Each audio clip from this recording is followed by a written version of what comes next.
Holidays-nale, adu namma GT Holidays da. GT Holidays, South India's #1 travel brand.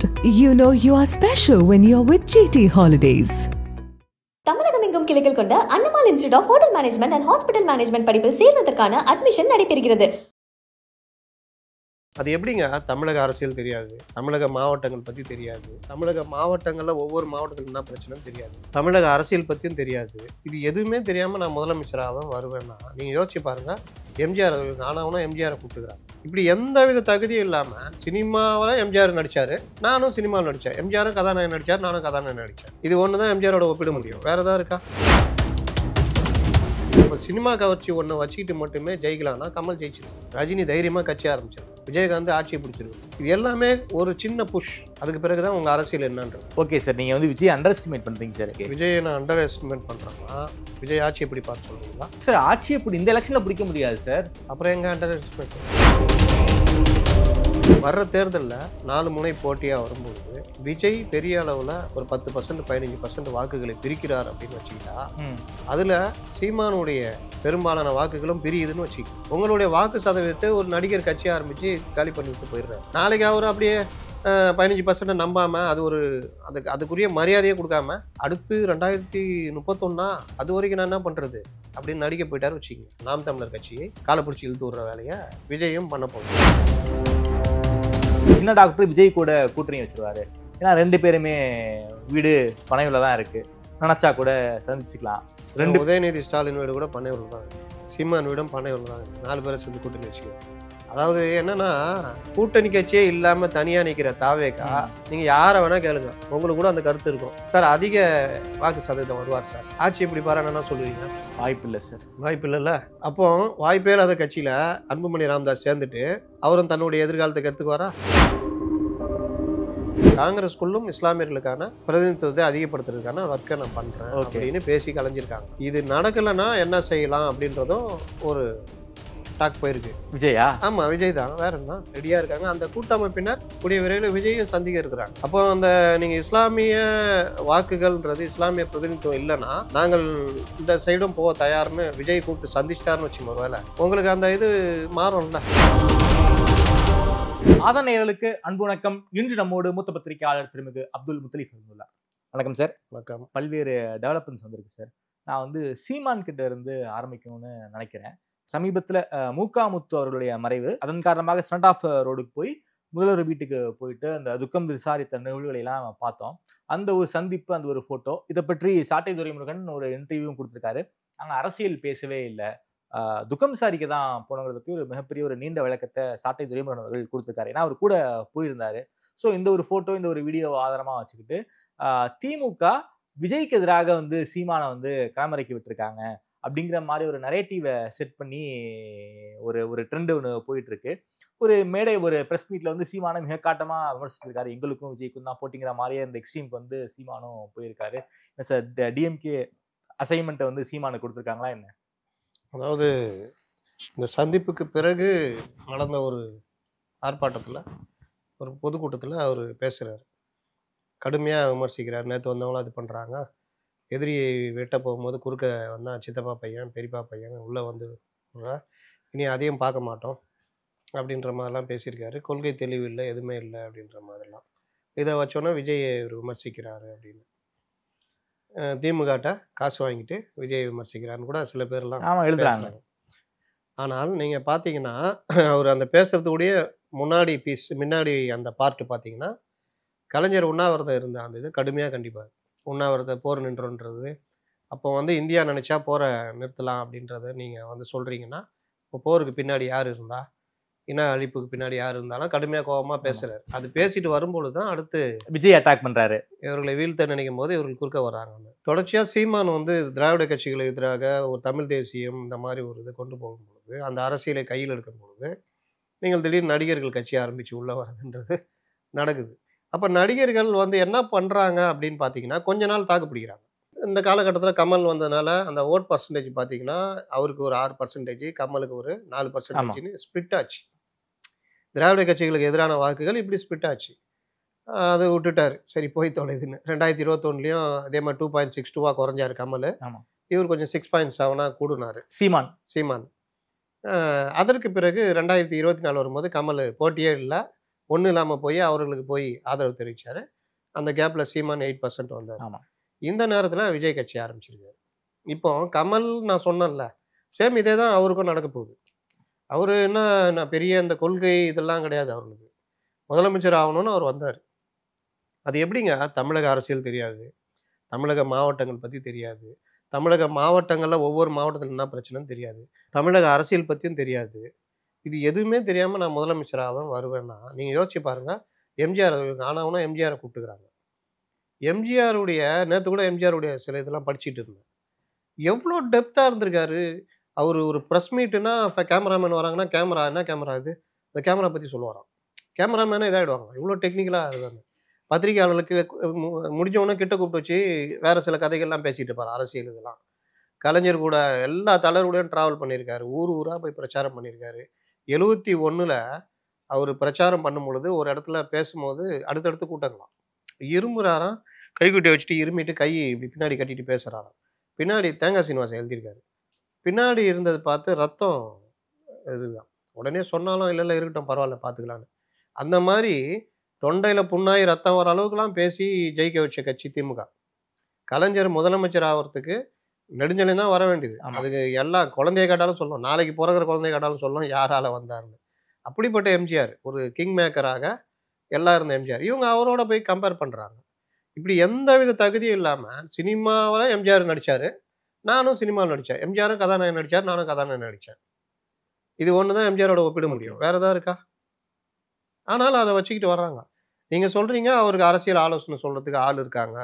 யார் இருக்கா சொல்லுங்க? Aadhav Arjuna voice of common ஒரு அவருக்கே அரசியல் சொல்லி தரணும். ஏன்னா இப்போ அவர் பேசுனதெல்லாம் எப்படி ட்ரால் ஆச்சுன்னு தெரியும். அருண்ராஜ் இருக்காரு, அவர் இப்போ தான் அரசியலை கற்றுக்கிறாரு. அதுக்கப்புறம் அவர் கற்றுக்கிட்டு அவர் கற்றுக் கொடுக்க போகிறாரா? அவரே என்னென்ன வளர்னார் தெரியல, இலவசங்கள்லாம் வேஸ்ட்டுன்னு சொன்னவர். ராஜ்மோகன் இருக்காரு. ராஜ்மோகன் ஒரு அறிவிப்பாளர், யூடியூப் நடத்தி கொண்டு ஒரு அறிவிப்பு பண்ணுறவர். மேடையில் யாரை பேச சொன்னாலும் பேசுவார். ஸ்டாலின் பேசியிருந்தார்ல அவர், அதே இப்போ மாற்றிட்டு ஸ்டாலின் எடுத்துட்டு அந்த இடத்துல விஜயை போட்டு பேசிட்டு. பாண்டிச்சேரி முன்னாள் எம்எல்ஏ ஆனந்த் இருக்காரு. முன்னாள் எம்எல்ஏ எவ்வளோ தொகுதியில் எவ்வளோ பேர் நம்ம போன தடவை பேசணும். 4000 வாக்கில் 2000 வாக்கு வாங்கினவர். பாண்டிச்சேரியை பற்றி தெரியுமானா தெரிஞ்சிருக்கலாம். தமிழ்நாட்டில் என்ன ஒரு மாவட்டத்தில் ஒரு ஊர் எந்த மாவட்டத்தில் இருக்குன்னு தெரியாது. விஜய்ங்கிற ஒரு மாஸ் ஐடென்டிட்டி சார், அது ஒன்று தான் இருக்குது. நான் சொன்னேன்ல, ஒரு ஓட்டப்பந்தயம் ஓடும்போது நீங்கள் முதல் ட்ராக்கில் ஓடுறவங்களுக்கும் 10வது ட்ராக்கில் 10 பேர் ஓடுறாங்கன்னா 10 ட்ராக் இருக்குது. ஒரு 1500 மீட்டர்ஸ். இதில் 10 ட்ராக்கு, ஒரு 10,000 மீட்டர்ஸ் வச்சிங்களேன். 10 ட்ராக்கு இருக்குன்னா 10 மொதல் ட்ராக்கில் ஓடுறவங்க வந்து அவனுக்கு ரவுண்டு சின்னதாக இருக்கும். லாஸ்ட் ட்ராக் ஓடுறவன் சுற்றுறது பெருசாக வரும். அதனால் என்ன பண்ணுவாங்க, நிற்க வைக்கும் போதே அவனை அங்கே நிற்க வைப்பாங்க, இப்படி நிற்க வைப்பாங்க. இந்த கிராஸில் இவர் ஆரம்பித்து இப்படி சுற்றிட்டு வரதுக்கு போது அவர் சுற்றிட்டு வரது கரெக்டாக இருக்கும். இந்த மாதிரி தான் நிற்க வைப்பாங்க. நீங்கள் இப்போ விஜய்க்கு சினிமா புகழ்னு சொல்கிறீங்கல்ல, இந்த ஃபஸ்ட் ட்ராக்கில் இருக்காங்கல்ல, இந்த லாஸ்ட் ட்ராக்கில் இருக்கவங்க, இந்த ஃபஸ்ட் ட்ராக்கில் இருக்கிறவங்க லாஸ்ட் ட்ராக்கில் இருக்கணும் ஈக்குவலாக வச்ச மாதிரி. அப்போ இவர் ஆரம்பித்து சுற்றுறதுல விஜய் 2 ரவுண்ட் வந்துடுவார். இது ஒன்று தான் சினிமா கவர்ச்சின்றது, ஒன்று மட்டும்தான். அப்போ சினிமா கவர்ச்சி ஒன்று வச்சுக்கிட்டு மட்டுமே ஜெயிக்கலான்னா கமல் ஜெயிச்சிருக்கணும், ரஜினி தைரியமாக கட்சி ஆரம்பிச்சிருக்கணும், விஜயகாந்த் ஆட்சியை பிடிச்சிருக்கணும். இது எல்லாமே ஒரு சின்ன புஷ். அதுக்கு பிறகு தான் உங்கள் அரசியல் என்னன்றது. விஜயகாந்த் தான் அதுக்கு உதாரணம். சின்ன புஷ்ஷு வந்தார், அரசியல் பண்ணார், 29 எம்எல்ஏ ஜெயிச்சார். அதுக்கு பிறகு ஜெயலலிதா எதிர்த்து அதிமுக எதிர்த்து பெருசாக பண்ண முடியல. அப்போது விஜய் அவ்வளோ அனுபவம் உள்ள விஜயகாந்த் எவ்வளோ பெரிய அனுபவஸ்தர். தனியாக நடிகர் சங்கத்தை கடனை அடைத்து தான் ஒரு சிறந்த நிர்வாகின்னு நிரூபித்தவர். யாரை கேட்டாலும் சொல்லுவாங்க விஜயகாந்த் லெவல் வரவே வராதுங்க. சினிமாக்குள்ள உள்ள பஞ்சாயத்து எல்லாத்தையும் தீர்த்து வச்சவர். ஒரு தலைமை பண்பு. தமிழ்நாட்டை பற்றி நல்லா தெரிஞ்சவர், தமிழ்நாட்டு அரசியலை தெரிஞ்சவர். ஆனால் நீங்கள் பார்த்தீங்கன்னா இவருக்கு என்ன தெரியுது, விஜய்க்கு எங்கே தெரியும்? ஓகே சார், நீங்கள் வந்து விஜய் அண்டர் எஸ்டிமேட் பண்ணுறீங்க சார். விஜயால் பலருக்கும் ஓட்டு சரிவு வரப்போகுது, அதில் சீமானுக்கும் மிகப்பெரிய ஓட்டு சரிவு வரும்லாம் பலரும் பேசிக்கிட்டு இருக்காங்க. ஸோ நாம் வந்து சீமானை எப்படியாவது நம்ம கூட்டணிக்குள்ளார அகாமடேட் பண்ணணுங்கிற ஆசை வந்து அதிமுகவுக்கு இருக்கு போல இருக்கே. விஜயை நான் அண்டர் எஸ்டிமேட் பண்ணுறேன்னா விஜய் ஆட்சி எப்படி பார்த்து சொல்கிறீங்களா சார்? ஆட்சி எப்படி இந்த எலெக்ஷனில் பிடிக்க முடியாது சார். அப்புறம் எங்க அண்டர் எஸ்டிமேட்? நான் சொல்கிறேன், விஜய்க்கு அரசியலே தெரியாதுங்கிறீங்க, தமிழ்நாட்டை பற்றி தெரியாதுங்கிறீங்க. ரொம்ப சிம்பிள். சீமான ஒரு ஊர் கிளம்புறாருன்னா இங்கே ஒரு ப்ரெஸ் மீட்டு, இறங்கணும்னு ஒரு ப்ரெஸ் மீட்டு, அண்ணாமலை நீ கட்சியை விட்டு நீக்கினாலும் எல்லா இடத்துலையுமே போறாரு. இன்னைக்கு பிரச்சனையை கேட்டால் கூட சொல்றாரு. கோதாவரி திட்டத்தை கேட்டால் ஆமா கோதாவரி திட்டத்தில் இந்த மாதிரி இது இருக்குது, இந்த மாதிரிலாம் இருக்குன்னு அவர் சொல்றாரு. எல்லா விஷயங்களும் பேசுறாரு. அப்டேட்டா இருக்காரு. ஸ்டாலினை கேட்டால் சொல்லுவார். எடப்பாடி பழனிசாமி நீங்கள் என்ன மடை கேட்டால் 4 ஹவர் ப்ரோக்ராம் நடத்துறாரு புதுக்கோட்டையில். ஆமா. செட் பண்ணி அனுப்புகிறாங்க ரிப்போர்ட்டருங்களை. அவங்கள 4 சாத்தி அனுப்பிச்சி விட்றாரு. அந்த அளவுக்கு நாலேஜ் இருக்குது. நீங்கள் இப்போ ப்ரெஸ்ஸே பார்க்க மாட்டேங்க, வெளியே வர மாட்டீங்கன்னா என்ன காரணம் சொல்லுங்கள்? அண்டர் எஸ்டிமேட்டுன்றீங்களே, என்ன காரணம்? அரசியல் தெரிந்து இவர் நல்லா இப்போ அண்ணாமலை மாதிரி சீமான் மாதிரி இவர்கள மாதிரி அவர் இருந்தால் நீங்கள் அவர் வரதுக்கு தயக்கப்படவே மாட்டார். வெளியே வந்து ப்ரெஸ்ஸை பார்ப்பார். முந்தா நாளாக 3 நாள் முன்னாடியே கட்சி ஆஃபீஸ் போனார்ல, அந்த இது ஆதவ அர்ஜுன் ஆஃபீஸ் போனார். ஆமா, வாய்ஸ் ஆஃப் காமன் ஆஃபீஸ்க்கு போனார். ஒரு மனிதர் ஒரு கட்சி தலைவர் வெளியே வராருன்னா ப்ரெஸ்ஸை பார்ப்பாரா மாட்டாரா? அதை பயன்படுத்திட்டு ப்ரெஸ்ஸை பார்ப்பார்ல. இந்த ஆஃபீஸ் வராருன்னா வாசலில் ப்ரெஸ்ஸை பார்ப்பார்ல. இதை பார்க்காம அவர் தவிர்த்துட்டு போறாருன்னு சொன்னால் அவர் வந்தால் அப்படியே கூட்டம் கூடிடும், நெருக்கிடும். இன்னும் எவ்வளோ நாளைக்கு இதை வச்சு ஓட்டிகிட்டு இருப்பீங்க? தேர்தலில் பிரச்சாரம் பண்ண தானே செய்யணும். செப்டம்பர் 25 மட்டும் இவர் வந்தால் கூட்டம் வராதா? நெருக்கடி வராதா? நீங்கள் யார்? உங்கள் கட்சி நிலைப்பாடு என்ன? ஒரு இஷ்யூவில் உங்கள் இது என்ன? இதெல்லாம் மக்கள் எதிர்பார்ப்பாங்களா மாட்டாங்களா? எதுவுமே நான் சொல்ல மாட்டேன். என்னுடைய கவர்ச்சி சினிமா கவர்ச்சியை மட்டும் வச்சு ஓட்டு வரும் அப்படின்னா வரும். ஒரு குறிப்பிட்ட பர்சன்டேஜ் வரும். அது 2 கட்சிக்கு யாருக்காவது ஒருத்தருக்கு பாதிப்பு வரும். ஓகே. ஆட்சி எப்படி பிடிப்பீங்க? Okay sir. குறிப்பாக எப்படியாவது நாம் தமிழரை நம்ம கட்சிக்குள்ள நம்ம கூட்டணிக்குள்ளார அகாமடேட் பண்ணிக்கணுங்கிறதுல வந்து ஏடிஎம்கே ரொம்ப குறியாக இருப்பதாக தகவல். பாஜகவும் இதை விரும்புற மாதிரி தான் நமக்கு தெரியுது. சீமான் வந்து இந்த கூட்டணிக்குள்ள வர வாய்ப்பு இருக்கா? ஏன்னா வந்து தீமையை எப்படி வந்து தீமையோட சேர்ந்து அழிக்க முடியும்னு வந்து அதிமுகவை நோக்கி விமர்சனம் வைக்கிறாரு. மனிதகுல விரோதின்னு பாஜகவை சொல்றாரு. அப்படி இருக்கக்கூடிய சீமானை எப்படி வந்து இந்த கூட்டணிக்குள்ள அகாமடேட் பண்ண முடியும்? நான் தனித்து போட்டிங்கிற முடிவுல சீமான் உறுதியா இருக்காரே சார். நீங்கள் பார்த்தீங்கன்னா பிரம்மாண்ட கட்சின்னு சொன்னப்போ 2 கட்சி சொன்னாங்க, தாவேகா அண்டு நாம் தமிழர். நாம் தமிழர் கட்சி நம்ம ஏற்கனவே பேசியிருக்கோம். 8%. ஆமா, 8% வச்சிருக்கிற காங்கிரஸ் 30 சீட்டு 25 சீட்டு வாங்கி நிற்கிறாங்க. 60 சீட்டு வரைக்கும் வாங்கி கலைஞர் கொடுத்துருக்காரு. இன்னைக்கும் நாளைக்கு தேர்தல் வந்தால் 40 சீட்டுக்கு மேலே கேட்பாங்க. 4% 3% வச்சிருக்கிற திருமாவளவன் இன்னைக்கும் அவர் பெரிய அந்த இது மாதிரி பேசிட்டு இருக்காரு. நான் ஏன் கொள்கை விளக்கம் அது இது இரட்டை இலக்கத்துல சீட்டு கேட்கிறாரு. 2% கீழே இருக்கிற இடதுசாரிகள் இரட்டை இலக்கத்தில் சீட்டு கேட்கிறாங்க. நீங்க மற்ற கட்சிகள் எடுத்துட்டீங்கன்னாலும் அதே கதை தான். ஆனால் 8% வச்சுக்கிட்டு இவர்கள் இன்றைக்கும் தமிழ் தேசியம் பேசிட்டு தனியாக தான் நின்றுட்டு இருக்காங்க. ஆமா. அதனுடைய விளைவு என்ன ஆகுதுன்னா, திருமாவளவனுக்கோ இடதுசாரிகளுக்கோ கொடுக்குற மரியாதையை நாம் தமிழர் கட்சிக்கு இந்த ஊடகங்கள் கொடுக்குதான்னா கொடுக்கல. ஒரு படி மேலே போய் மும்முனை போட்டி தான், சீமான் போட்டியிலே இல்லைன்றாங்க. 2021 தேர்தலில் கமலஹாசனும் சீமானும் திமுக அதிமுகவுடைய அவர்கள் நம்பிக்கையை தகர்த்தார்கள். பல இடங்களில் 2 பேரில் யாராவது ஒருத்தர் தோக்கிறதுக்கு. ஆமா ஆமா ஆமா. நான் முதல்ல சொன்னேன்ல, இந்த நடிகர்கள் ஓட்டை பிரிக்கிறாங்க வந்து. அப்போ கமல் இப்போ விஜய்ன்றதுனால தான் அவர் கோவப்படுறாரு. அப்போ சீமான் வந்து இத்தனை பர்சன்டேஜ் வச்சிருந்தாலும் அவரை பரிசீலிக்காமல் ஊடகங்கள் முதற்கொண்டு இருக்கிறதுக்கு அடிப்படை காரணம் அவர் அதை சட்டமன்ற உறுப்பினர்களாக எம்பிகளாக கன்வெர்ட் பண்ணாதது. வெறுமனே அவர் தனியாக நிற்கிறதும் பர்சன்டேஜ் வாங்குறதும் இப்படி தான் போய்கிட்டு இருக்காரு. ஓகே. இன்னொரு பக்கம் 2024 தேர்தலையே சீமானுக்கு விழுந்த ஓட்டுகளில் விஜய் தாவேகாவுடைய வாக்குகளும் கணிசமாக விழுந்துச்சுன்ற பேச்சு உண்டு. ஏன்னா விஜய் கட்சி ஆரம்பிச்சிட்டாரு. அவர் திமுக அதிமுக எதிராக தான் முதலமைச்சர் ஆகிறதுக்கு வராரு. ஆனால் அந்த கட்சியில் யாரும் நிற்கல. அப்போ தம்பி என்னுடைய இளவல் தம்பியோட கூட்டணி இப்படி பேசிட்டு இருக்க சீமானுக்கு தான் இயற்கையாகவே அந்த வாக்களிக்கிற ரசிகர்கள் போட்டுவாங்க அப்படின்றது தான் எல்லாருடைய பேச்சு. அப்போ அந்த 8%க்குள்ள தாவேகாவுடைய ஓட்டும் இருக்குது அப்படின்னு ஒரு பேச்சு இருக்குது. அதை நம்ம மறுக்க முடியாது. சரி, ரைட்டு, சீமானுடைய அந்த ஸ்டஃப்னஸ் அந்த இதுக்காக 8%ன்னு வச்சுக்கிட்டாலும் வர்ற தேர்தலில் 4 முனை போட்டியாக வரும்பொழுது விஜய் பெரிய அளவில் ஒரு 10% 15% வாக்குகளை பிரிக்கிறார் அப்படின்னு வச்சுக்கிட்டா அதில் சீமானுடைய பெரும்பாலான வாக்குகளும் பிரியுதுன்னு வச்சுக்கோங்க. ஒரு 2% 3% போயிடுது. 5%க்கு இறங்கிட்டாருன்னா அது மீண்டும் ஒருத்தர் காலை பிடிச்சி இழுத்து விட்ட கதை. அதான் கோவப்படுறாரு. அப்போ தெரிந்தோ தெரியாமலோ நீங்க வந்து திராவிட கட்சிகளுக்கு எதிராக ஒரு கொள்கை உறுதியோடு இருந்தாலும் உங்களுடைய வாக்கு சதவீதத்தை ஒரு நடிகர் கட்சி ஆரம்பிச்சு காலி பண்ணி விட்டு போயிடுறாரு. நாளைக்கு அவர் அப்படியே 15% நம்பாம அது ஒரு அதுக்குரிய மரியாதையே கொடுக்காம அடுத்து 2031 அது வரைக்கும் நான் என்ன பண்றது அப்படின்னு நடிக்க போயிட்டாரு வச்சுக்கோங்க. அதுக்கப்புறம் கட்சி எப்படி இருக்கும்னா சொல்ல முடியாது. எப்படி கமல் கட்சி தோத்தோன்னா எல்லாரும் எதிர்னாங்களோ அந்த மாதிரி ஒரு பெரிய எதிரல் நடக்கும். தேர்தலை சந்திக்கும் பொழுது திமுகவில் மாவட்ட செயலாளர்கள், கட்சி உள்ளே இருக்கிறவங்க யார் யார் என்னென்ன வகையில் இழுக்க முடியுமோ அந்த வேலைலாம் நடக்கும். அதெல்லாம் மீறி அந்த கட்சி நிற்கணும். அது ஒரு பெரிய சவால்னு வச்சுக்கோங்க. அப்போ மீண்டும் ஒரு தடவை தாவேகா நாம் தமிழர் கட்சியை காலை பிடிச்சி இழுத்து விடுற வேலையை விஜயும் பண்ண போகிறோம். ஓகே. அப்போ இதை சமாளிக்கணும், பண்ணணும். இன்னொன்று திரும்ப திரும்ப ஒரு கருத்து, எனக்கும் அந்த கருத்தில் உடன்பாடு இருக்குது. நீங்கள் எவ்வளோ காலத்திற்கு இதே இதில் போக போகிறீங்க?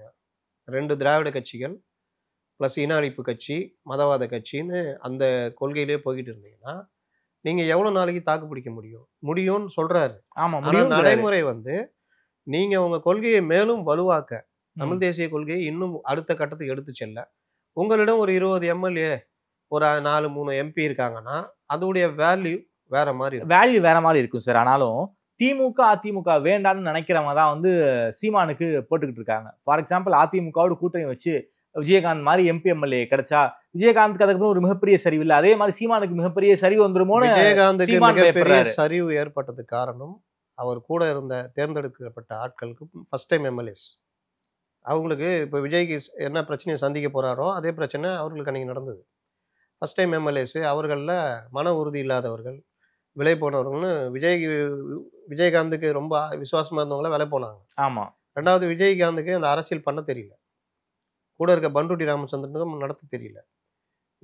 பெரிய கட்சி ஏடிஎம்கே, அவங்க தனியாக இருக்காங்க. ஜெயலலிதா எப்படி? அப்போ நம்ம கட்சியே வளர்க்கணும். அப்போ கொஞ்ச நாள் ஒரு 2 வருஷம் அப்படியே உருட்டிட்டு அதுக்கப்புறம் எதிர்ப்பு காமிச்சோன்னா அவங்களால நம்மளை ஒன்றும் பண்ண முடியாதுன்ற கொஞ்சம் கூட ஒரு புரிதல் இல்லாமல் இந்த சந்திரகுமார் இவர்கள் உடைய தூண்டுதலில், சந்திரகுமார்லாம் பக்கா தூண்டுதல், விஜயகாந்தை இழுத்து போட்டு விட்டாங்க, பலிகடாக்கி விட்டாங்க. ஆக்சுவலாக விஜயகாந்தை எதிர்க்கல. அந்த இந்த இவர்கள் கூட்டணி அமைஞ்சதுலேருந்து நான் சட்டசபை செய்தியாளர். நான் இவங்களை வெறுப்பேற்றிக்கிட்டே இருப்பேன். எப்போதாங்க எதிர்க்க போறீங்க, இப்படியே இருக்கீங்கன்னு அந்த எம்எல்ஏக்கெல்லாம் வெறுப்பேற்றிட்டு இருப்பேன். சேகர், கும்மிடிப்பூண்டி சேகர்லாம் இப்படி நான் உட்காந்துருக்கேன்னா அவங்க இப்படி உட்காந்துருப்பாங்க. சரி, சும்மா சாதாரணமாக இப்படி பேசிகிட்டு இருப்போம். அந்த மாதிரி இது பண்ணிட்டு இருப்போம். விஜயகாந்த் வருவார் போவார். சந்திரகுமார் ஒரு வன்மத்தோடையே பண்ணியிருந்தார். சந்திரகுமார் செங்கோட்டையன்லாம் ரொம்ப க்ளோஸ். ஓகே. ஏதோ ஒரு வகையில் என்னமோ ஒரு அசைன்மெண்ட்டு அவர் அன்னைக்கு ஜெயலலிதா வம்பு இருக்கிறார், அன்னைக்கு விஜயகாந்த் இருக்கார். இது எல்லாமே விஜயகாந்த் தான் தடுத்துருக்கணும். என்ன பேசணும் என்ன பண்ணணுன்றதெல்லாம் அவர் தான் கொறடா. யாரு? சந்திரகுமார் தான். அப்போ கொறடாவே இந்த வம்பு இழுத்தவொன்னு தான் தகராறாகி ஒரு மாதிரிலாம் ஆகுது. அப்புறம் விஜயகாந்த் கோவப்பட வைக்கிறாங்க, அவர் கோவப்பட்டுறாரு. அதற்கு பிறகு அந்த கட்சியை ஒன்று இல்லாமல் ஆக்குறாங்க. தொகுதி நலனுக்காக பல்வேறு எம்எல்ஏக்கள் ரொம்ப தொகுதி போய் ஜெயலலிதார்களை பார்த்தாங்க, தொகுதி நலனுக்கு பார்ப்பாங்க. அப்போ இந்த மாதிரி விஷயம் நடந்தது. நாளைக்கு விஜய் கூட நடக்கலாம், எம்எல்ஏக்கள் வந்தால் சொல்றேன்.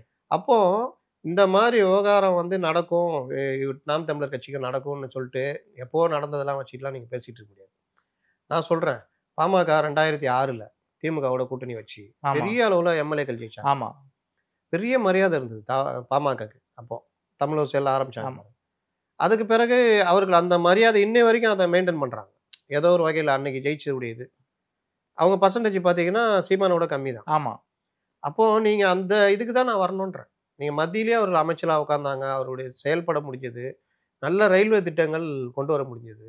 திமுக கூட அந்த வேலையெல்லாம் பண்ணல. பாமக உடைய அமைச்சர்கள் கொஞ்ச நாள் இருந்தாலும் அவங்க நினைக்கிறேன் ஏகே மூர்த்தி, வேலு, பலரும் வந்து பண்ணாங்க. அதுக்கு காரணம் வந்து நல்ல தலைமை, திட்டங்களை கொண்டு வரணுன்ற அந்த இது. ஓகே, இந்த வேலையை நீங்க பண்ணணுன்ற.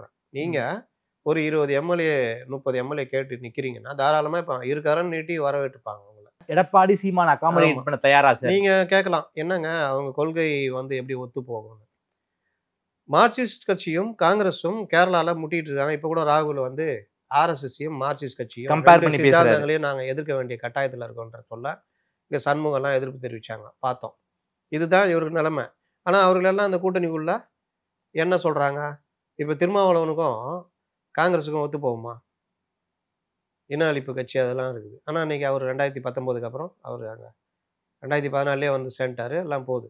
அப்போ அவரும் இந்த மாதிரி மாறுபட்ட கருத்து இருந்தாலும் பாஜகவுடைய எதிர்ப்புன்னு நிற்கிறாங்க. நீங்க நில்லுங்க, நாங்கள் வந்து திமுகவை ஆட்சியை விட்டு அகற்றணும், அந்த கொள்கைக்காக நான் கை கோர்க்கிறேன். பாஜகவுக்கு அதிமுகவுமே மாறுபட்ட கொள்கை நிலைப்பாடு உண்டு, ஒரு ஒரு கருத்துல ஒன்று சேர்ந்துருக்காங்க.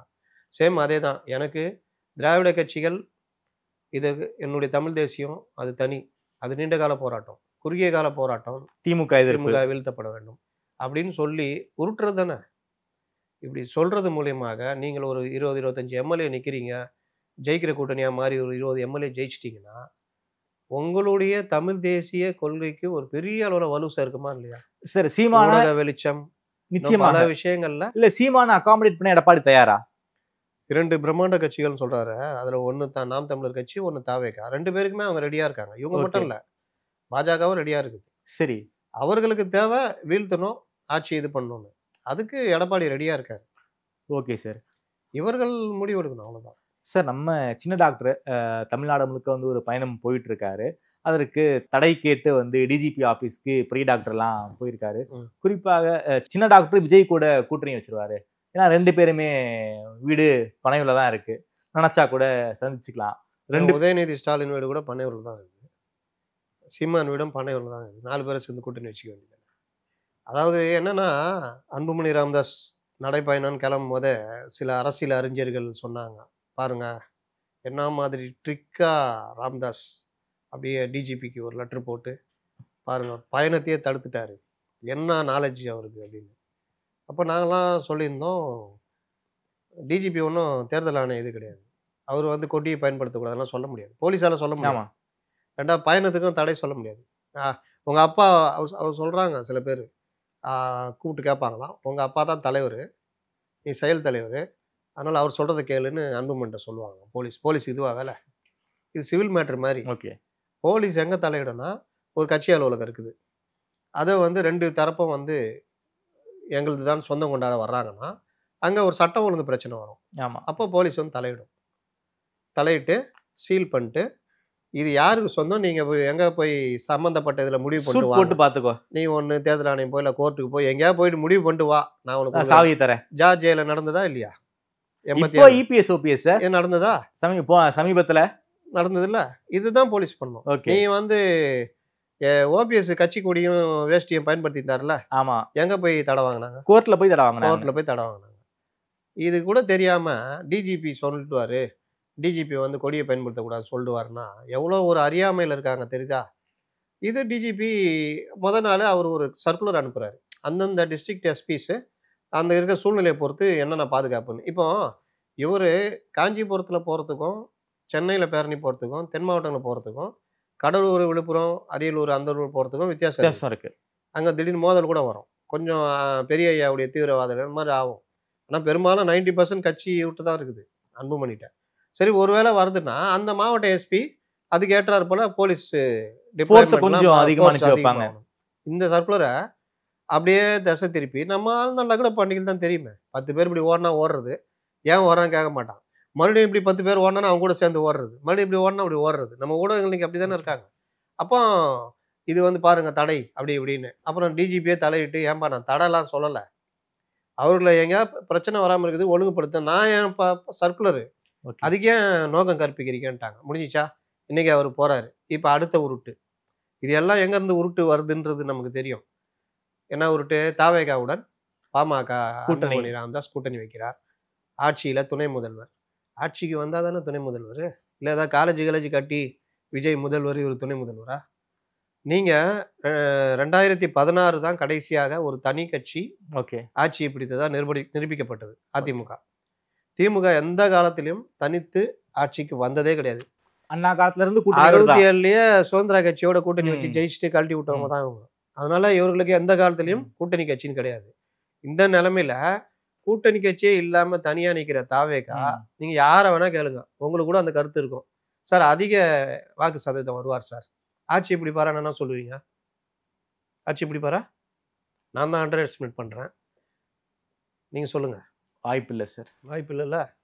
அப்போ வாய்ப்பே இல்லாத கட்சியில அன்புமணி ராமதாஸ் சேர்ந்துட்டு அவரும் தன்னுடைய எதிர்காலத்துக்கு எடுத்துக்குவாரா? ஓபிஎஸ் வேற சேர போறாருங்கிறாங்களே. ஓபிஎஸ் பெரிய இதுவா? அவர் வந்து ஒரு அவுட்டேட்டட் பாலிட்டிஷியன் தானே. அவர் வந்து 2001 ஜெயலலிதா சசிகலாலாம் மேலே கொண்டு வந்து திணிக்கப்பட்டவர், அமைச்சராக எடுத்தோன்னா அமைச்சர். அப்புறம் டான்சி கேஸில் அவங்க விலகும் போது முதல்வர் தம்பி நல்லா விசுவாசமாக இருக்கிறாப்புல, நம்ம சமூகம் தான் ரைட்டு, விசுவாசம் இருந்தார், அதெல்லாம் தப்பு சொல்ல முடியாது, கரெக்டாக திருப்பி கொடுத்தாரு எல்லாம். அதே மாதிரி 2-3 தடவை அவங்களுக்கு நடந்தப்போ அந்த விசுவாசத்தோடு இருந்தார். ஜெயலலிதா பொறுத்த வரைக்கும் ஓபிஎஸ் விசுவாசம்லாம் ஓகே, ஜெயலலிதா மறைவு வரை மறைவுக்கு பிறகு ஓபிஎஸ் உடைய விசுவாசத்தை பாஜக காமிக்க ஆரம்பிச்சார். அதில் தான் அவரை நவுத்தினாங்க. அப்புறம் தர்ம யுத்தம், அப்புறம் இதாச்சு. மறுபடியும் ஓபிஎஸ்ஐ வைத்து அதிமுகக்குள்ள எதாவது பண்ண முடியுன்றதுனால தான் எஜமானர்களை நகர்த்தி விட்டு ஓபிஎஸ்ஐ மேலே இருந்து திணிச்சாங்க. ஒரு ஆள் 11 எம்எல்ஏட வெளியே போயிடுவாராம். ஒன்றும் இல்லாமல் போயிடுவாராம். திடீர்னு பார்த்தா அவர் வந்து ஒருங்கிணைப்பாளராம், கட்சியிலேயே டாப் மோஸ்ட். அப்புறம் துணை முதல்வராம். எங்கேயாவது ஒத்துக்குவாங்களா? ஆனால் ஒத்துக்கிட்டாங்க. கவர்னரே வந்து கைப்பிடிச்சு கொடுத்தாரு 2 பேருக்கும். கவர்னருக்கு அதுவா வேலை? இன்னைக்கு வந்து திட்டுறாங்களா? அன்னைக்கு கவர்னர் இந்த வேலை தானே பண்ணார் வித்யாசாகர். அப்போ இதெல்லாம் கைப்பிடிச்சு கொடுத்து எல்லாம் பண்ணாங்க. எதுக்கு? ஓபிஎஸ் வச்சு உள்ள ஏதாவது பண்ணலான்னு. அப்பவும் திணிக்கப்பட்டார் ஓபிஎஸ். அவர் ஏதாவது பண்ணுவார்னு பார்த்தா ஷிண்டே அளவுக்கு அவர் வரத்து இல்லை. ஓகே, இங்கே ஏடிஎம்கேவும் ஸ்ட்ராங்காக இருக்குது. எடப்பாடி ஸ்ட்ராங் ஆயிட்டாரு. ஆமாம், அந்த 4 வருஷம் 2 பிரச்சனையும் அவங்க சந்திச்சுட்டே இருந்தாங்க. ஒன்று டிடிவி உடைய எம்எல்ஏக்கள் அந்த வழக்கு, அந்த விஷயங்கள். 2வது விஷயம் இந்த விஷயம். இன்னொன்று, அவருக்கு 4 வருஷம் ஆட்சி தள்ளணும், 110 எம்எல்ஏக்கள் தான் இருக்காங்க. அப்போ பாஜகவுடைய உறவு தேவை மேலிடுதுன்னு அவங்க அதை வச்சு பண்ணாங்க. ரொம்ப தெளிவாக. இங்கே யாரை பீட் பண்ணா? எடப்பாடி தானே இதில் புத்திசாலி. அதுக்கப்புறமா நீங்கள் வச்சுக்கிட்டு அண்ணாமலையை கொண்டு வந்து ஓபிஎஸ்ஸை வச்சுக்கிட்டு எல்லாம் பண்ணீங்க. ஒன்றும் இல்லாமல் ஆக்கி கடைசியில் என்ன ஆச்சு? இவர்களை இயக்கி அண்ணாமலையை வெளியில் போனால் தான் கூட்டணின்ற அளவுக்கு வந்து நின்ட்டாங்க. அதற்கு பிறகு என்ன ஆகுது? ஓபிஎஸ் டிடிவி அதிமுகவுடைய சொந்த பிரச்சனைன்ட்டு போயிட்டார். அதற்கு பிறகு இவர் வந்து உங்களை வரவேற்கவும் வழி அனுப்பவும் உரிய பாக்கியத்தை எனக்கு அனுப்புவீர்களா தருவீர்களான்னு தொங்குறாரு. கை கழுவிட்டாங்க போல இருக்கு. அவர் ரூம் போட்டா அந்த ரூம் பக்கத்து ரூம் போட்டு உட்காந்துக்கிறது. எப்படா வெளியே கூப்பிட்டுருவாங்க, நம்ம போய் பார்க்கலாம். சட்டசபையில ஜெயலலிதா அப்படி வெளியே வந்து இப்படி போவாங்க. ஒரு 4-5 ரிப்போர்ட்டர் நிற்பாங்க அங்கேயே படிக்கட்டுல, இப்படியே பார்த்துட்டே இருப்பாங்க. ஜெயலலிதா அப்படி வந்தோன்னா டப்புக்கு இறங்கி நின்றுக்குவாங்க. அது ஒரு இது, அவங்கள்ட்ட அப்படியே பரிச்சயம் ஆகலாம் அப்படின்னு. அந்த மாதிரி ரூமுக்கு பக்கத்து ரூம் போட்டுக்கிட்டு இவர் மோடி வெளியிலே வந்தாருன்னா வணக்கம் சொல்லி கை பிடிச்சிட்டு அதை ஒரு ஃபோட்டோ எடுத்து மோடி ஓபிஎஸ் சந்தி போட்டு தாங்க நகட பாண்டிகள் ஓபிஎஸ் மாபெரும் தலைவர் அப்படி இப்படி எப்படிலாம் உருட்டினாங்க. ஆட ஒரு கூட்டம் நடக்கும் போது எந்திரிச்சு பாத்ரூம் போன செங்கோட்டையன்னு என்ன சொல்லிட்டாங்க? கூட்டத்தை புறக்கணித்து விட்டு செல்கிறார்ன்ற அளவுக்குலாம் பண்ணாங்க. அதனால ஓபிஎஸ் இந்த மாதிரி உருவாக்கப்பட்ட தலைவர். அவரு போய் தாவேக்காக்கு போனா என்ன ஆகும்? இன்னொன்னு சொல்றேன், தாவேக்கா பெரிய பெரிய ஆமா அவர் சொல்லுவாரு, அவரே அவுடேட்டட் தானே. நான் கேட்குறேன், இன்னைக்கு என்னமோ அவர் சொல்றாரு பாஜக வந்து இது இல்லை, பாஜகவை வீழ்த்தியே தீர்வார்கள்னு. நீங்கள் ஓபிஎஸ் கூட எல்லாம் இருந்துட்டு பாஜகவோட தானே இருந்தீங்க, அண்ணாமலை அவர்களோட தானே எல்லாம் ஒன்றா இருந்தீங்க. இன்னைக்கு சொல்கிறார் நான் கன்சல்டன்ட்டு. அரசியல் எது கன்சல்டன்ட்டு? நான் சொன்னால் அவர் ஓபிஎஸ் கேட்க மாட்டார். ஓபிஎஸ் இப்படி போகிறாரு அப்படி போகிறாரு. விஜய் இன்னைக்கு விஜய் ரூட் எடுக்கிறாரு. யார்? ஓபிஎஸ் விஜய் ரூட் எடுத்தோன்னா பண்ருட்டியார் அதோட முந்திக்கிட்டு குலகுரு மாதிரி ஆகலான்னு நினைக்கிறாரு. இவர் எந்த அளவுக்கு விஜயகாந்தை கொண்டு போய் நடுத்தல நிப்பாட்டினார்னு ஊருக்கே தெரியும். அதனால் இவர் அந்த ஒரு அவுட்டேட்டட் இவர். அதனால் அவரை வந்து அந்த அளவுக்குலாம் பெருசாக இது பண்ண மாட்டாங்க. அவர் என்ன சொல்கிறாரு, விஜய் வந்து விஜய் தான் பெரிய இது. உடனே அவர் கேட்குறாரு ஹரிஹரன், அப்போ விஜய் ஆட்சியை பிடிச்சிருவாரா? அதை நான் சொல்ல மாட்டேன். விஜய் தான் பிரதான சக்தி, விஜய்க்கு திமுகவும் தான் போட்டி. அப்போ விஜய் ஆட்சியை பிடிப்பாரான்னு கேட்டால் அதை நான் சொல்ல மாட்டேன்றாரு. அது எப்படி? விஜயுடைய இது பேஸ்மெண்ட்டே சரியில்லையாங்க, அரசியல் ரீதியாக அதெல்லாம் நான் சொல்ல மாட்டேங்க. விஜய் வந்து ஒரு இதுங்க அப்படின்ற இது எப்படி என்ன பதில்? இது ஒருத்தர் எதிர்க்கிறாரு, இவர் தான் சக்தி வாய்ந்தவர்னா உங்களுக்கு எல்லா வகையிலையுமே அவர் ஒரு பெரிய சக்தியா இருக்கணும். அதெல்லாம் நான் சொல்ல மாட்டேன். ஆனா விஜய் தான் அப்படின்னா விஜய் கிட்ட துண்டு போட்டு வைக்கிறாருன்னு அர்த்தம். சார், இப்போ ஓபிஎஸ் பாஜக கை கழுவிட்டாங்களா? அப்பாயின்மெண்ட் கொடுக்கவே இல்லையே. நேற்று அப்பாயின்மெண்ட் கொடுக்கல கிட்டத்தட்ட. ஏங்க அவங்க வந்து நீங்க அண்ணாமலையே கை கழுவிட்டாங்க. அண்ணாமலை தானே ஏங்க நீங்க பாருங்க 11% வாங்கி கொடுத்தவர். ஆமா, மற்ற தலைவர்களோட பாஜக கொண்டு போய் சேர்த்து. ஆமா, ஆனால் அவர்கிட்ட என்ன மைனஸ்? கூட்டணி கட்சியை நீங்க சேராத இடத்துல சேர்ந்து கூட்டணி கட்சியை உடைச்சி நீங்க இதெல்லாம் காமிச்சதுனால 10-15 என்டிஏக்கு வர வேண்டிய சீட்டு போயிடுச்சுன்ற கோபம் அவர்களுக்கு இருக்கு. மீண்டும் கஷ்டப்பட்டு அதிமுக கூட்டணி வரும் பொழுது அதற்கு என்னென்னலாம் இடையூறு இருக்குதோ எல்லாத்தையும் நகர்த்துறாங்க. அதுல பிரதானமானது அண்ணாமலையை நகர்த்துறாங்க. அண்ணாமலையை நகர்த்தும் போது அண்ணாமலை கீழே இருக்கிற ஓபிஎஸ்க்குலாம் என்ன கதி ஆகும்? அவ்வளவுதான். டிடிவியே நீங்க என்ன பண்றாரு? அமைதியா இருக்காரு. கேள்வி கேட்டா என்கிட்ட ஏதாவது கேட்டு வாய் பிடிங்கி அதை வச்சு ஏதாவது உருட்டி பண்ணலான்னு நடக்காது, போயிட்டு வாங்கன்றாரு. ஆனால் இவர் ஓபிஎஸ் என்ன காலத்துலையும் குழப்பவாதி. அவர் என்ன இங்கே அங்கே இங்கே அங்கே இப்படியே குழம்பிட்டு இருக்காரு. என்ன கேட்டால் அழகாக ஓய்வு பெறலாம். சார். சார், திருமா சார் சமீபத்தில் ஒரு ஸ்டேட்மெண்ட் சொல்லியிருக்காரு. துணை முதல்வர் ஆசை காட்டியது வந்து என்னை கூட்டணிக்கு கூப்பிடுறாங்க. நேற்றுக்கு கட்சி தொடங்கினவங்க நானும் அப்படிதான்னு சொல்லிக்கிறவங்க எல்லாம் வந்து முதல்வர் கனவு இருக்கும்போது எனக்கு முதல்வர் கனவு இருக்கக்கூடாதா? 35 ஆண்டு கால அரசியல் அனுபவம் எனக்கு இருக்கு, எனக்கு வந்து முதல்வர் பதவிக்கு வந்து தகுதி கிடையாதா அப்படிங்கிற ரீதியில பேசியிருக்காரு. முதல்வர் பதவிக்கு தகுதி இருக்குதா இல்லையா நீங்க ஸ்டாலின்ட்ட தான் கேட்கணும். நான் அங்கே தானே கூட்டணியில் இருக்கீங்க. அதை தானே சார் விஜய பேர் சொல்லாம ஆதவ அர்ஜுன் என்னங்க கேட்டார்? ஆதவ அர்ஜுன் என்ன கேட்டார்? எங்களால் நீங்கள், உங்களால் நாங்கன்னா எங்களால் நீங்கள். நீங்கள் வந்து ஒரு குறிப்பிட்ட சதவீதம் இருந்தாலும் கூட்டணி கட்சிகளுடைய சதவீதத்தினால ஆகுறீங்க. அப்படி இருக்கும்போது எங்கள் தலைவருக்கு அந்த தகுதி இல்லையா, துணை முதல்வர் அவர் தகுதி இல்லையான்னு கேட்டார். அதுக்கு அவரை நீங்களும் அந்த சைடு சேர்ந்துக்கிட்டு அடித்து வெளியே அமிச்சிங்க. அதில் உச்சபட்சமாக அந்த நூல் வெளியீட்டு விழாவுக்கு போகிறதுக்கே பயந்தீங்க. அந்த கூட்டத்தை ஏற்பாடு பண்ணதுக்காக, அந்த கூட்டத்தில் லைட்டாக விமர்சனம் பண்ணி பேசுனதுக்காக சஸ்பெண்டே பண்ணி விட்டீங்க. அதான் நடந்தது. அப்போ உங்கள்கிட்ட குழப்பம்ன்றது வந்து இன்னைக்கு நேற்று இல்லைங்க. ஒரு நாள் வந்து 8 சீட்டு 10 சீட்டுக்கு தாங்க தான் ஆளானாங்கன்னு பேசுறது, இன்னொரு நாள் வந்து கட்சியை கலைச்சிட்டு நான் வந்து சமூக இயக்கமாக மாறுவேன்றது, இன்னொரு நாள் என்னை வீழ்த்தி விட்டு என் மீது ஏறிதான் நீங்கள் கூட்டணியை வீழ்த்த முடியுன்றது. அதோடைய உச்சபட்சமாக தான் நேற்று பேசியிருக்காரு. என்ன கூப்பிட்டாங்கன்னா அதிமுகலையா கூப்பிட்டாங்க, பத்திரிகைகள் அப்படி சொல்லுதுன்றாரு. இது என்ன கதை? இது பத்திரிகைகள் நீங்க சொல்றதெல்லாம் யாரை வச்சு சொல்லுது? பத்திரிகைகள் எது எந்த ஆனாலும் சங் பரிவாரை வீழ்த்துவதற்காக திமுகவோடு இருக்கோங்கிறாரு. அவன் அந்த கூட்டத்தை புறக்கணிக்க வேண்டியதானே? Protocol sir. எம்பி சார் அவரு, அந்த தொகுதி எம்பி சார் அவரு. முதல்வரே புறக்கணிக்கிறாரு. முதல்வர் புறக்கணிக்கல சார், அவருக்கு வந்து இதுக்கு முன்னாடி 2-3 தடவை வந்தாரு பிரதமர், அப்ப புறக்கணிச்சாரு. செஸ் ஒலிம்பியாட் பண்றாங்க. நான் சமீபத்துல கேக்குறேன், சமீபத்துல 2-3 தடவை வந்தாரு பிரதமர். ராமநாதபுரம் அது வந்தாரு, ராமேஸ்வரம் இது வந்தாரு. ஆமா, அன்னைக்கெல்லாம் முதல்வர் எங்க போனாரு? ஆனாலும் கோயம்புத்தூர்ல ஒரு கூட்டத்தை போட்டுக்கிட்டு அங்க போயிட்டாரு. ஆனாலும் அமைச்சர்கள் போய் வரவேற்றாங்க. அதுதாங்க, நீங்க முதல்வர் தாங்க புரோட்டோகால். உங்களுக்கு டாப் மோஸ்ட் தான் போய் வரவேற்கணும். கவர்னரு, சென்னைக்கு வந்தா மேயரு, கவர்னரு, சிஎம், எங்க வந்தாலும் சிஎம். பினராயி விஜயனே போய் வரவேற்கிறாருல்ல. அப்போ நீங்க புறக்கணிக்கிறீங்கல்ல சார். இப்போ ஹெல்த் இஷ்யூ சார். சமீபத்துல இவர்கள் என்ன பண்றாங்கன்னா, ஏன் கலந்துக்கிறாரு, ஏன் போறாருலாம் இவரே கேட்டு இருந்தாரு. சரி, சனாதனத்துக்கே வருவோம், நீங்க அதெல்லாம் விட்டுருங்க. சனாதன எதிர்ப்பு அதெல்லாம் பண்றாருல. ராஜ்நாத் சிங்கை வச்சு நானே வெளியிட்டாங்களா? அன்னைக்கு எங்க போனாரு? திரும்ப வந்தார் சார், பார்வையாளர்கள் திசையில இருந்தார் சார் அன்னைக்கு. வேற என்ன மேடையில இருப்பாரு? நானே வெளியிட்டாங்களே, அதை புறக்கணிக்க வேண்டியதானே? கூட்டணி கட்சி புறக்கணிக்க வேண்டியதானே? கொள்கை தானே முக்கியம். கூட்டணி கட்சியா இருந்தாலும் அது கொள்கை முறை. அதுவும் அரசு விழா சார். சீஃப் செக்ரட்டரி வந்து எந்த விழாவா இருக்கணுங்க, நீங்க வந்து அரசு விழாவாக அவர்கள் ஆட்சியில் இருந்தனால மாத்திக்கிட்டாங்க. ஆனா கூப்பிட்டது இந்தியா கூட்டணி தலைவர்களை கூப்பிட்டு இருந்தாலும் அரசு விழாவை தான் இருந்திருக்கும். ராகுல் காந்தியை கூப்பிட்டு அந்த நாணயத்தை வெளியிட்டு இருந்தாலும் அரசு விழா தான் இருந்திருக்கும்.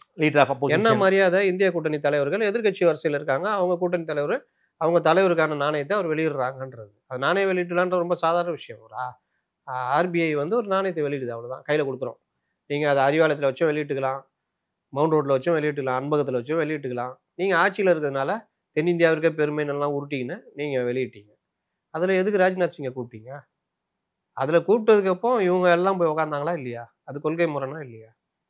ஆனால் அம்பேத்கர் இவர்கள் போட்டுக்கின்ற அம்பேத்கருடைய அந்த நூல் இதில் இவர் போகக்கூடாதுன்னு தலைமை சொன்னோன்னா இவர் போல நடந்ததா இல்லையா?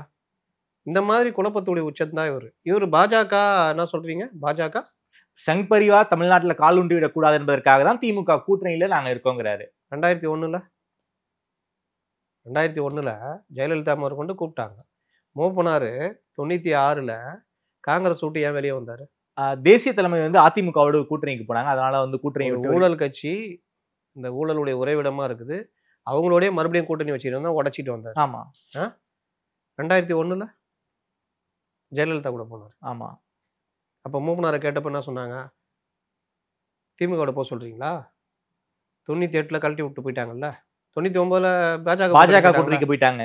போனோம். நான் எப்படிங்க காங்கிரஸ்காரங்க, நான் எப்படிங்க பாஜக இருக்கிற கூட்டணியில் நான் போக முடியும்?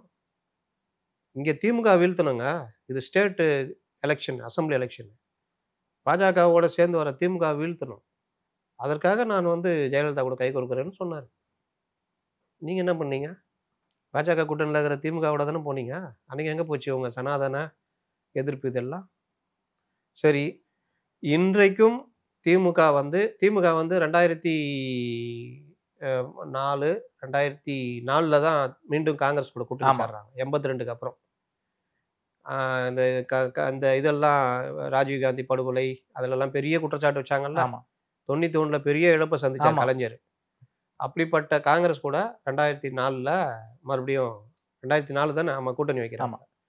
காங்கிரஸ் வந்து விடுதலை புலிகளுக்கு எதிராக இலங்கை இனப்பிரச்சனையில் இலங்கை கவர்மெண்ட்டுக்கு ஆதரவாக செயல்படுகின்ற குற்றச்சாட்டு இருந்தது. பெரும்பாலானோர் ஒதுங்கினாங்க. நீங்க அவங்க கூட தானே ட்ராவல் பண்ணீங்க.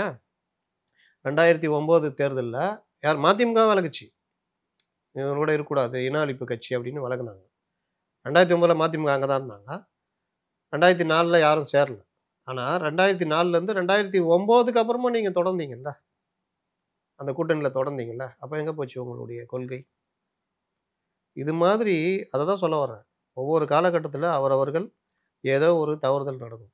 நாங்கள் சுத்த சுயம்பு அப்படின்னா, நீங்கள் சுத்த சுயம்புன்னு யார் நிற்கிறான்னு பார்த்தா, என்னை கேட்டால் மார்க்சிஸ்டுகள் மட்டும்தான் நிற்க முடியும். கம்யூனிஸ்டுகளோட இது பாஜகவோட போக முடியாது. காங்கிரஸ் நிற்கும். ஆனால் காங்கிரஸ்லேயே கூட காங்கிரஸ் தலைவர்கள் போயிடுறாங்க, அப்படியே கீழே சுரண்டி ஏற்றுறாங்க.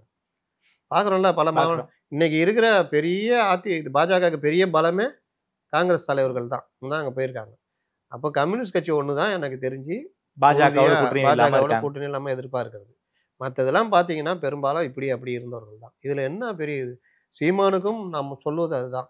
இவர்கள் இந்த மாதிரி சொல்றதெல்லாம் வச்சுக்கிட்டுலாம் பண்ண முடியாது. ஓகே, அந்த நேரத்துக்கு வீழ்த்துவதற்கு, கட்சியை அடுத்த கட்டத்துக்கு கொண்டு போகிறதுக்கு, தமிழ் தேசிய அந்த கொள்கை முழக்கத்தை மேலும் வலுவாக்குறதுக்கு உங்கள்கிட்ட ஒரு 20 எம்எல்ஏ, ஒரு 4-5 எம்பி இருந்தாங்கன்னா, ஊடகங்கள் முதற்கொண்டு எல்லாருமே உங்களுக்கு பெரிய மரியாதை கிடைக்கும்.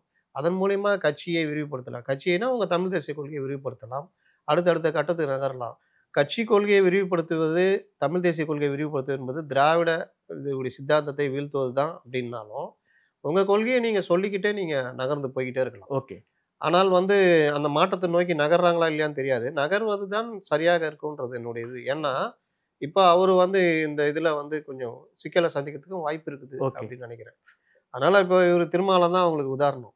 இங்கே திரும்ப பேசுகிறாரு, நான் துணை முதல்வர் ஆகக்கூடாதா, நான் முதலமைச்சர் ஆகக்கூடாதான்னு கேட்டாலும் அவருடைய பேச்சுடைய பின்னணியில் ஒரு ஏக்கம் இருக்குதே தவிர அதற்கான முயற்சி இல்லை. நான் என்னை கூப்பிட்டாங்க, ஜப்பானில் கூப்பிட்டாங்க, சிங்கப்பூரில் கூப்பிட்டாங்கன்னா அதை பயன்படுத்தணும்ல. இன்னைக்கு காங்கிரஸ் என்ன பண்ணுறாங்க? நேற்று போன வாரத்தில் ஒரு கூட்டம் நடந்தது, உளவுத்துறையே ஆடி போச்சு. விஜய் கூட கூட்டணிக்கு போகணும்னு அவங்க பேசிக்கிறாங்க போல இருக்கே. அந்த கூட்டம் தான். அந்த கூட்டம் எப்படின்னா, இஸ்லாமிய கூட்டமைப்பினர் ப்ளஸ் ஜவாஹிருல்லா, ஓகே, ப்ளஸ் முஸ்லீம் லீக், ஓகே, இவர்கள் எல்லாம் சேர்ந்து இவரை சந்திக்கிறாங்க. யார்? செல்வ பெருந்தகை. ஓகே. திமுக கூட்டணியில் இருக்கிறவங்கள திமுகவுக்கு எதிராக கூட்டம் போட்டு பேசுறாங்க. என்ன பேசுறாங்க? நான் ஏன் எதிரான்னு சொல்றது காரணம் சொல்றேன். 15 தொகுதிகள் முஸ்லீம் கட்சிகளுக்கு, அதாவது இஸ்லாமியர் பிரதிநிதித்துவம் வேணும். அது முஸ்லீம் லீகா இருக்கும், ஜவஹர்லா மனிதநேய மக்கள் கட்சியா இருக்கும், இல்ல கூடுதலா 2-3 பேருக்கு கொடுக்கணும். அன்சாரி அவர் மாதிரி யார் வேணாலும் வரணும். 15 சீட்டு வாங்கணும். அதை நீங்க தான் வலியுறுத்த முடியும். காங்கிரஸ் தான் வலியுறுத்த முடியும் அப்படின்னு அவரும் ஓகே, நான் வலியுறுத்துகிறேன், காங்கிரஸ்குள்ளும் இஸ்லாமியர்களுக்கான பிரதிநிதித்துவத்தை அதிகப்படுத்துறதுக்கான ஒர்க்கை நான் பண்றேன் அப்படின்னு பேசி கலைஞ்சிருக்காங்க. இது நடக்கலைன்னா என்ன செய்யலாம் அப்படின்றதும் ஒரு டாக் போயிருக்கு. விஜயா? ஆமா, விஜய் தான். வேற என்ன ஸ்ட்ராங் ஆகுது இல்ல. இப்ப மக்கள் நல கூட்டணின்னு அவங்க இப்போ வரைக்கும் ஃபார்ம் ஆகிட்டே இருக்காங்க. ஆமா, நீங்க ராமதாஸ் உள்ள கொண்டு பாருங்க. ஏதாவது பிரச்சனை வந்ததுன்னா இடதுசாரிகளும் திருமாவும் ஒன்று சேர்ந்து விஜய்கிட்ட போறது வாய்ப்பு இருக்கு. ஓகே, அவர்கள் காத்துக்கிட்டு இருக்காங்கல்ல, ரெடியா இருக்காங்க. ஆமா, நீங்க காங்கிரஸும் இஸ்லாமிய இயக்கங்களும் நீங்க இந்த மாதிரி பண்றீங்க அப்படின்னா அவரு டிக்ளேர் பண்ணி தான் நிக்கிறாப்ல விஜய். எந்த காலத்திலயும் பாஜகவோட குரான் மேல ஒருத்தர் சத்தியம் பண்ணாரு. குரான் மேல எல்லாம் யாரும் சத்தியம் பண்ண மாட்டாங்க. எப்படிங்க பண்ணுவீங்க நீங்க? இப்போ உங்க மதம் சார்ந்த நூல்ல நீங்க சத்தியம் பண்ணலாம். ஓகே, இப்போ என் புள்ள மேல சத்தியம்பா, நான் தப்பு பண்ண மாட்டேன்னா ஓகே. பக்கத்துக்காரன் புள்ள மேல சத்தியம்னா அடிக்க வந்துடுவான். ஏண்டா உனக்கு சத்தியம் பண்ண என் புள்ள தான் கிடைச்சாங்க. அந்த மாதிரி நீங்க எப்படி குரான் மேல சத்தியம் பண்ண முடியும்? அது இன்னும் ஒரு பெரிய பிரச்சனையை கொண்டு சேர்க்கும். ஓகே, இவர்களுக்கு என்னன்னா இப்படி ஏதாவது பேசுனா இஸ்லாமியர்களுடைய இது வருமா? ஓகே, குரான் மேலேயே சொல்லிட்டாருப்பா அப்படி இப்படின்னு. ஆனா உறுதியா இருக்காங்களா இல்லையா? அந்த உறுதியை இவர்கள் பயன்படுத்திட்டு போனாங்க வச்சுக்கோங்க. இப்ப கொஞ்சம் உருட்டிட்டு இருக்காங்களா ராகுல் காந்தியும் விஜயும் பேசுறாங்க, நடக்கல. ஆனாலும் அந்த இது கிளப்பிக்கிட்டே இருக்காங்க. இந்த நேரத்துல தான் இந்த கூட்டமைப்புடைய நடந்திருக்கு. இந்த கூட்டமைப்பு கூட்டம் நடந்த உடனேயே என்ன ஆயிடுச்சுன்னா, உளவுத்துறை எல்லாம் பதறி போய் ஏன் என்னங்க இந்த மாதிரி நோட் போட்டாங்களா? ஆமா, நோட் போட்டு அவங்களுக்கு தெரியாம தான் நடந்திருக்குது. அவ்வளவு இதுவா நடந்திருக்குது. பதறி போய் என்ன ஏதுன்னா, இல்ல நாங்க ஒரு இதுக்காக தான் அதுக்காக தான் உருட்டியிருக்காங்க. ஆனால் இவர்கள் ரெடியா இருக்காங்க. அந்த கூட்டமைப்பினர் கூடிய விரைவில் விஜயம் சந்திக்க இருக்கிறாங்க. ஓகே, அப்போ நீங்க இஸ்லாமிய வாக்குகள்ன்றது, இஸ்லாமிய பிரதிநிதித்துவம் இல்லைன்னா நாங்கள் இந்த சைடும் போக தயார்னு விஜய் கூப்பிட்டு சந்திச்சிட்டாருன்னு வச்சுங்க ஒருவேளை. ஓகே, உங்களுக்கு அந்த இது மாறும்ல.